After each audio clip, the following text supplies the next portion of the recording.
we had overnight Premier League in China saying they won't allow growth to fall below 7%.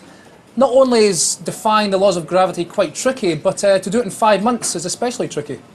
Yeah, I think certainly the initial reaction will be a positive one as far as Europe is concerned, because certainly Asian consumption and specifically Chinese consumption has really been the main driving force behind the markets over the last number of years. Having said that, though, I think it'd be fair to point out that quite a few of the analysts, certainly European analysts at any rate, when it comes to digesting Asian economic data and specifically Chinese economic data, they do tend to take it with a pinch of salt. So yes, managing to keep this above 7% will certainly be viewed as a positive stance, but it'll be interesting to see exactly how committed they are when it comes up to challenge this, as it undoubtedly will do at some point in time down the road. You mentioned a pinch of salt there now. I mean, growth is heading towards 7.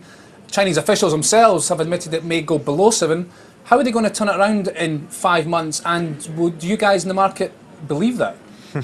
Well, I think we're going to need something to make us believe it just at this early stage. But certainly the commitment will be there to make a concerted effort to do this. I think possibly some infrastructure spending may well be the initial sort of starting point for this. But where they take it from there, it's all speculation at this point in time, unfortunately. So we'll give them the benefit of the doubt in the short term. But they really do have only 5 months to prove that their words are worth their weight. Okay.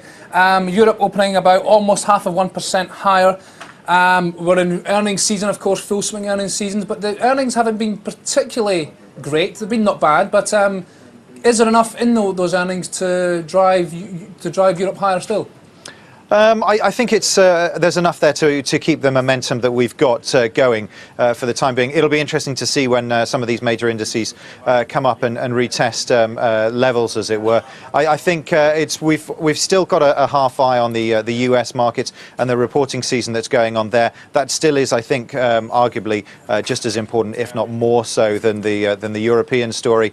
Certainly, they are further down the road of recovery than we are, and it's being reflected in so many of their corporate news flows that we're seeing. I guess we weren't expecting quite as much out of the European scene as we were out of America anyway.